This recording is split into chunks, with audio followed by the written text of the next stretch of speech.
Hi everybody. Many times I'm working with somebody and they'll say, hey, I've been running a little bit of a high blood pressure. Last time I saw my doctor it was a little bit up there. And they kind of wonder if they have white coat syndrome. White coat syndrome happens when you go into a doctor's office or anybody who may be wearing a white coat, and when they go to check your blood pressure on your arm, suddenly it's higher than normal.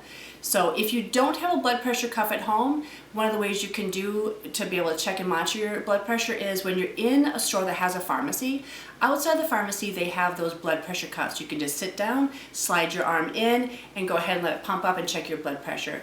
That way you don't usually have any white coats around unless there's a pharmacist.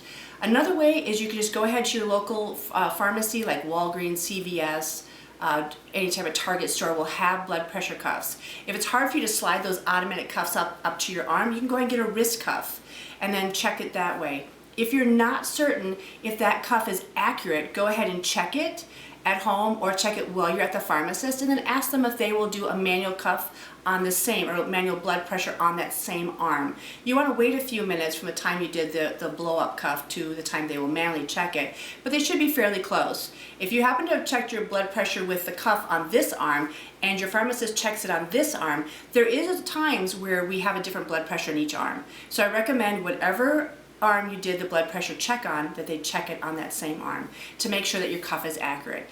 But it's a great way for you to be aware of how your blood pressure is doing, as well as if you have white coat syndrome, say if you have that white coat syndrome, it goes up when you go in. Also, when you pay attention to the systolic over the diastolic, the systolic is the top number and the diastolic is the bottom number. A lot of times we want to keep track of that diastolic number because as that starts eking up towards 90, the diastolic tells us how well the heart relaxes between beats. As that gets higher, there's less relaxation on the heart, and so we want to make sure there's not extra pressure and tension on that. So that is important for why the diastolic may go up. So I hope this is helpful. Look around for your nearest cuff. If you don't have one, I recommend everybody have one, because at times it's just kind of nice to know. Even if you start getting some headaches, I recommend people, if you have headaches, just check your blood pressure and see if your headaches are correlated with your blood pressure. I hope this helps, and thanks for watching.